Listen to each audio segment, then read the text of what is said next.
नमस्कार, आप देख रहे हैं द एचएफएफ अड्डा और मैं हूं विवेक तिवारी। बुधवार सुबह किसान आंदोलन को विदेशों से भी समर्थन मिलना शुरू हो गया। एक पल तो लगा कि किसान आंदोलन की आग अब सिर्फ भारत में ही नहीं बल्कि पूरे विश्व में फैल गई है। दरअसल फोर्ब्स की लिस्ट में शुमार हॉलीवुड की मशहूर गायिका रिहाना ने किसानों के समर्थन में एक ट्वीट किया। ट्वीट में किसानों की ट्रैक्टर रैली की एक तस्वीर भी लगी हुई थी और इसके साथ ही लिखा गया था कि हम लोग इस बारे में बात क्यों नहीं कर रहे, #फार्मर प्रोटेस्ट। ये ट्वीट की शुरुआत थी। एक बड़ी लड़ाई होने वाली थी आगे। सबसे पहले आपको बता देते हैं कि रिहाना कौन है। रिहाना फोर्ब्स 2020 की लिस्ट में सबसे अमीर महिलाओं की सूची में टॉप पर हैं। उन्होंने एक साल में 40,000 करोड़ रुपए कमाए थे। खैर, आगे बढ़ते हैं।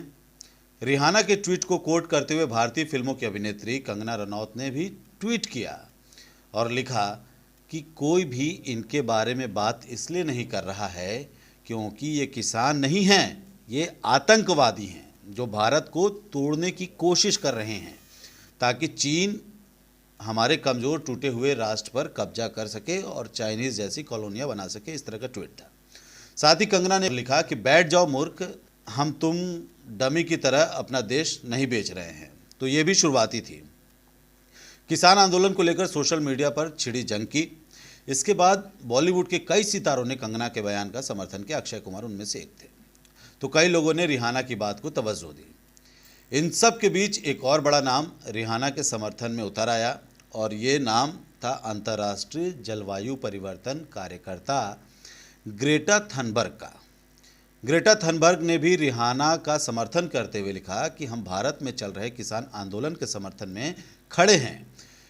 इसके बाद मानिए कि ट्विटर पर तीसरे विश्व युद्ध की शुरुआत हो गई हो। कई लोग इन विदेशी लोगों को भारत के आंतरिक मसलों में टांग ना अड़ाने की सलाह दे रहे थे, तो कई लोग किसान आंदोलन को ऐसे बड़े नामचीन हस्तियों का समर्थन मिलने से बेहद खुश भी नज़र आ रहे थे और उनके साथ खड़े नजर आए।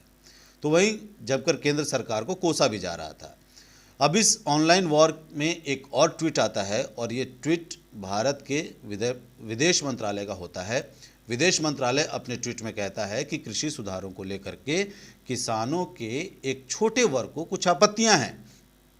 प्रदर्शन के बारे में टिप्पणी करने से पहले तथ्यों को जांच लिया जाए। खास तौर पर मशहूर हस्तियों और उनके समर्थकों को इस बात का ध्यान रखना चाहिए, ऐसा विदेश मंत्रालय की तरफ से कहना था। वहीं विदेश मंत्रालय के ट्वीट और नसीहत के बाद भी ट्विटर पर #farmer protest in India trend करता रहा। इसके बाद इस ट्विटर वॉर में एंट्री होती है बीजेपी के चाणक्य और केंद्र सरकार में गृह मंत्री अमित शाह की। शाह ने भी ट्विटर पर आकर के विदेशी मूल के लोगों को निशाना बनाया।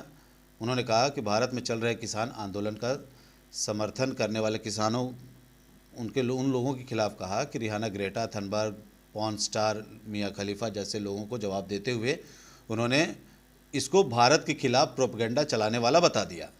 अमित शाह ने अपने ट्विटर हैंडल पर लिखा कि कोई भी प्रोपेगेंडा भारत की एकता को नहीं डिगा सकता है। कोई भी भारत विरोधी प्रचार भारत को नई ऊंचाइयों पर पहुंचने से नहीं रोक सकता है। साथ ही अमित शाह ने लिखा कि भारत के भाग्य का फैसला सिर्फ प्रगति से ही हो सकता है, ना कि प्रोपेगेंडा से। भारत एकजुट होकर खड़ा है और साथ मिलकर प्रगति के पथ पर अग्रसर है। खैर, अब समझने वाली बात यह है कि अमित शाह ने ऐसे लोगों की मानसिकता पर सवाल खड़े करते हुए रिहाना हों या ग्रेटा थनबर्ग हों, सभी को भारत विरोधी प्रोपेगेंडा चलाने वाला बता दिया, उससे जोड़ दिया है। तो वहीं जलवायु कार्यकर्ता ग्रेटा थनबर्ग ने भी भारत में चल रहे किसानों के आंदोलन को वैश्विक किसानों की लड़ाई बनाने पर आमादा हैं और एक के बाद एक कई ट्वीट कर दुनिया भर के किसानों से भारत में चल रहे किसान आंदोलन का समर्थन देने की अपील की। लेकिन ग्रेटा की इस अपील का कोई खास असर फिलहाल नहीं दिखाई दे रहा है, क्योंकि सोशल मीडिया पर लोग ग्रेटा थनबर्ग को ट्रोल कर रहे हैं, उनको नसीहत दे रहे हैं कि आप भारत के आंतरिक मामलों में न पड़िए। तो दोस्तों, आपका क्या कहना है भारत में चल रहे किसान आंदोलन को मिलने वाले इस विदेशी समर्थन के बारे में? क्या आपको भी अमित शाह की तरह यही लगता है कि ये लोग भारत के खिलाफ प्रोपेगेंडा चला रहे हैं, भारत को बदनाम करने की कोशिश कर रहे हैं क्या?